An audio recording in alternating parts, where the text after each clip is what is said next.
Good morning, everyone. Let's address something together as a team.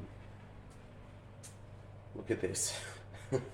This is probably the most embarrassing part to the whole ordeal. We just have like power cables everywhere. We've got a 2 gang power board behind these containers, which is running that power strip, that fridge, a second power strip for the lights, and then a third power strip there for the heater.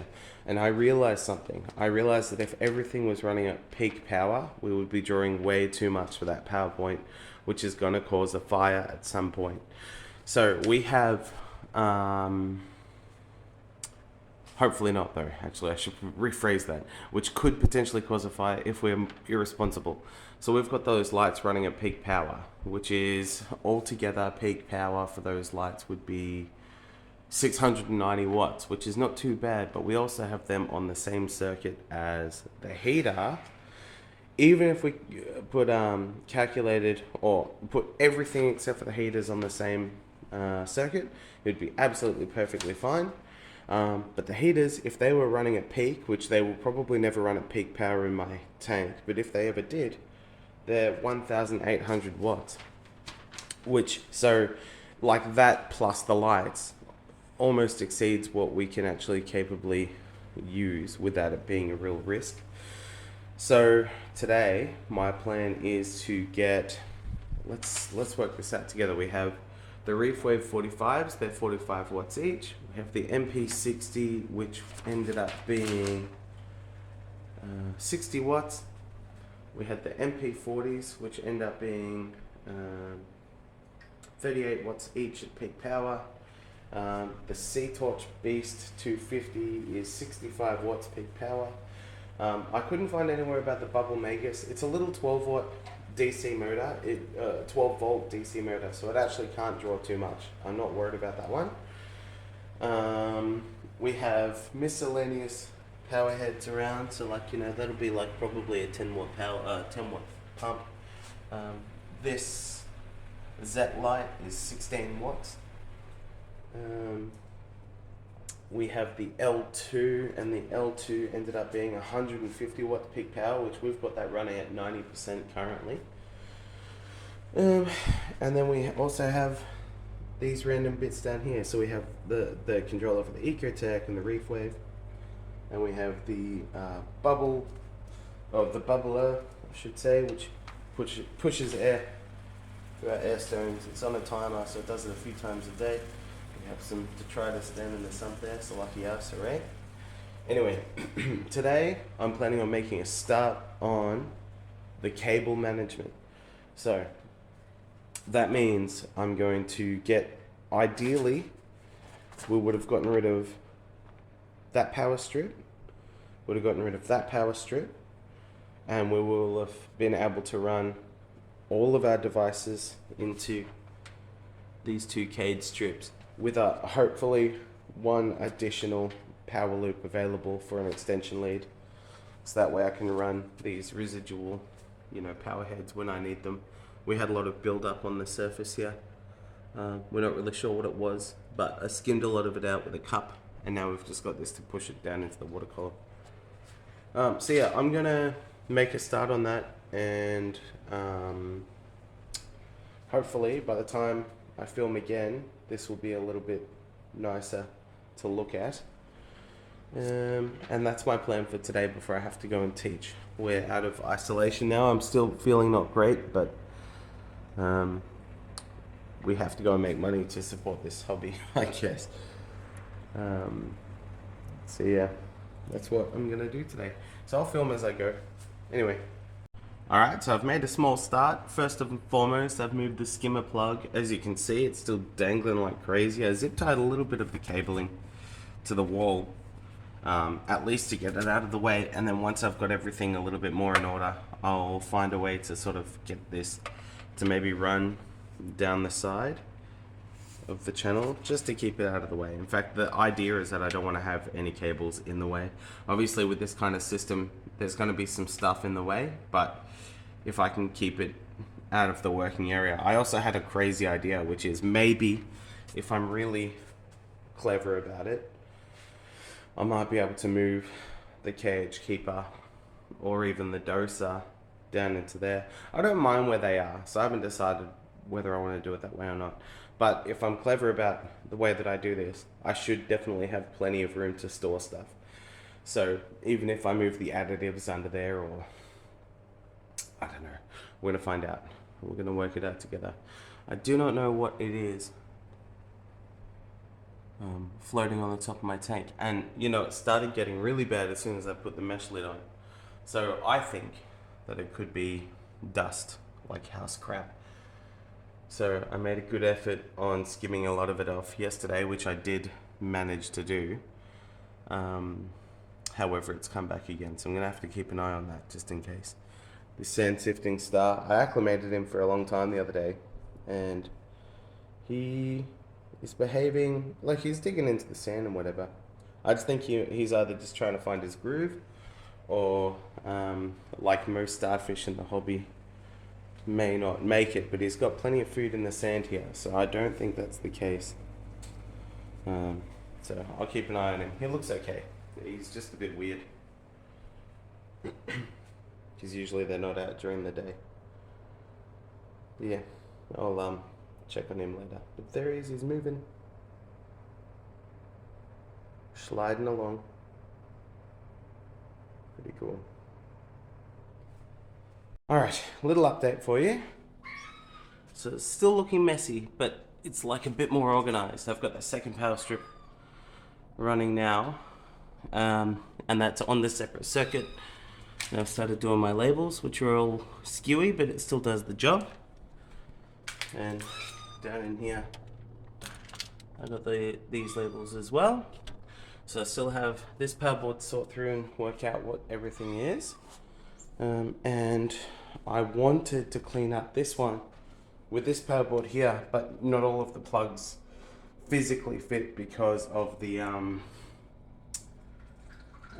like the timer and the thick boy. So I have to keep with that plug. So the challenge is going to be making this side look neater. Who knows what I'm going to be able to do here, but I'll suss it out. It doesn't look any neater, but it's a lot more functional now. So I'm going to keep going, and hopefully by the end of today it'll be a little bit better. And here it is. Oh yeah, and just so you know, so I've got one PowerPoint here that I'm using, and then I've got a second loop that I'm utilizing, where I've had to run the power lead behind the fridge and then into one of the cupboards, which used to be a PowerPoint for the stove. So, yeah, happy, lucky us. We're getting there though. Alright, I've got to finish this soon because I've got to go teach, but I don't think it looks any better. However, it is definitely more organized. So even though it looks terrible, it's still a little bit better. The nice thing is that I was using Gorilla Tape to mount a lot of this stuff because it's really strong. So I thought there was 2 safety measures I had to do today. One of them was to get all of the electrical stuff off of the floor or anywhere that could potentially get wet. I've had splashes in here before, just through these tiny holes and just over the top from filling the sump recklessly.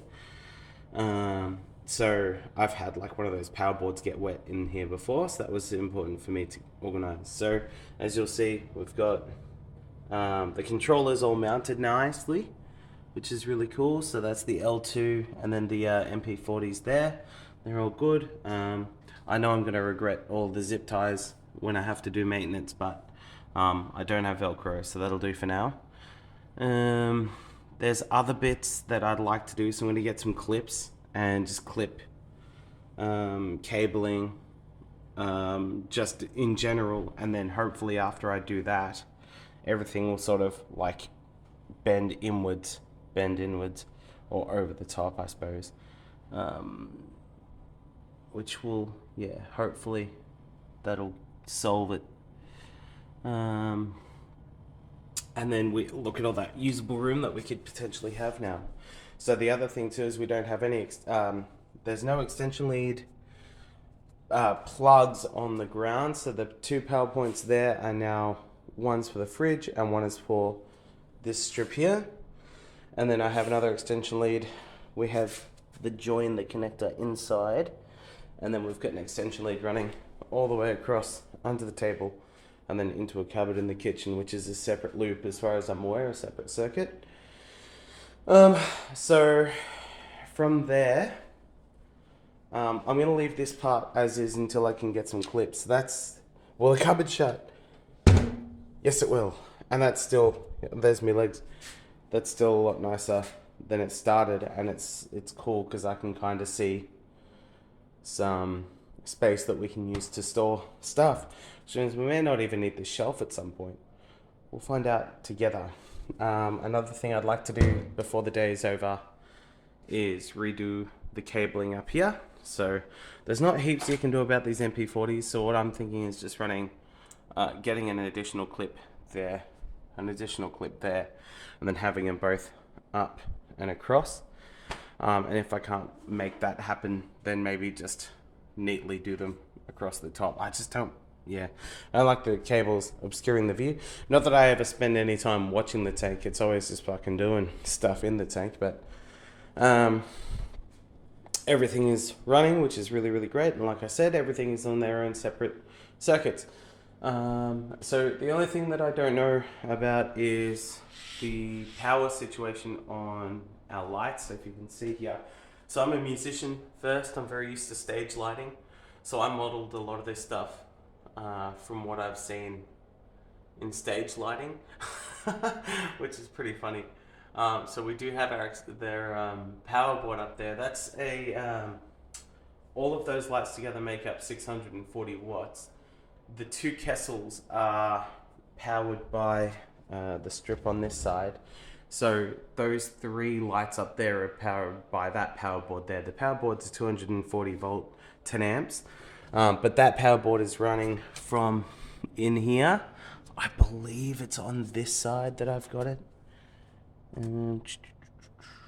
Nope. As you can, I love the labels. I'm so happy about the labels.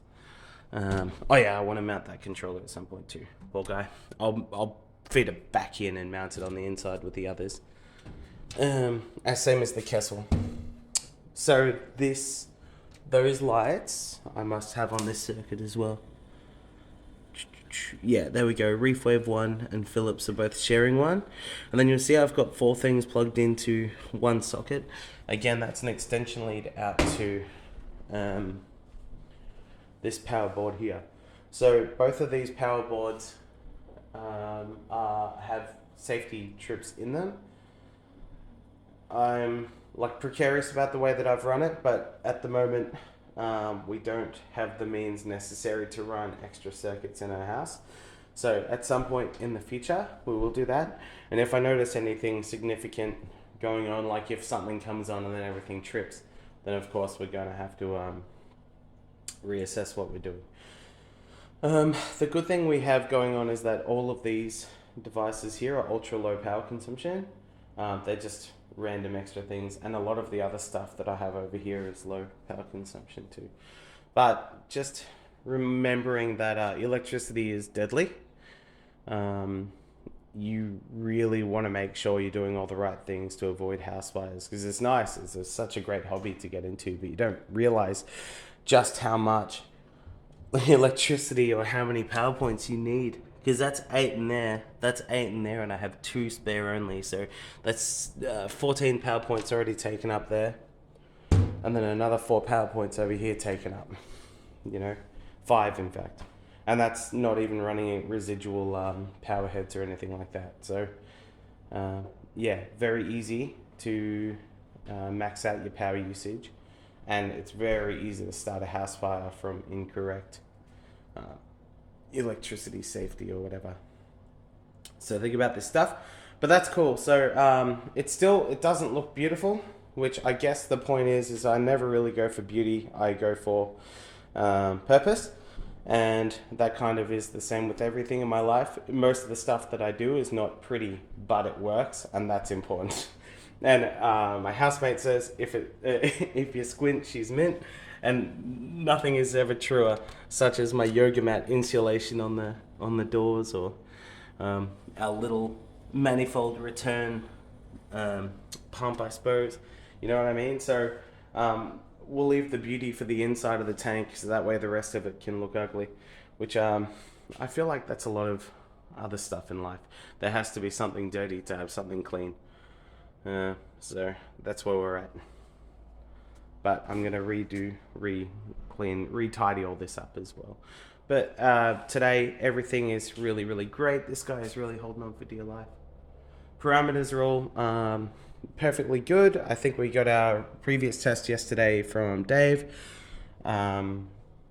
which is mag was 1200 or close enough to. Calcium was about 420. Phosphates was 0.1, which is right on the money for us. Nitrates were 22. However, our Hannah checker was reading 11. So there might be a little bit of a discrepancy there. And then our KH was DKH was round about 9. However, our KH keeper was reading 9.6. So there's another discrepancy there as well. Additionally, I've noticed some of our new corals are brown. And I was watching a lot of YouTube yesterday. I'm still at home isolating. Well, not isolating anymore, but I'm still sick. But I was watching lots of YouTube, and they were talking about SPS when you move them. A lot of SPS actually brown out, and it's because they go into like a hyper grow stage to get healthy again, and then once they're healthy again, I suppose. I can't really think of another word to say. They start putting their color back in. But it was a really interesting video. If I can remember it, if I can find it, I'll put it in the post below. Another video that I put up earlier today is our chromies here have absolutely laid eggs, and that's really cool. There's like a full sheet of them. Millions, I reckon. Or maybe a million. I don't know. Maybe hundreds of thousands. There we go. Focus. Focus. There we go. You can see them under that ledge there.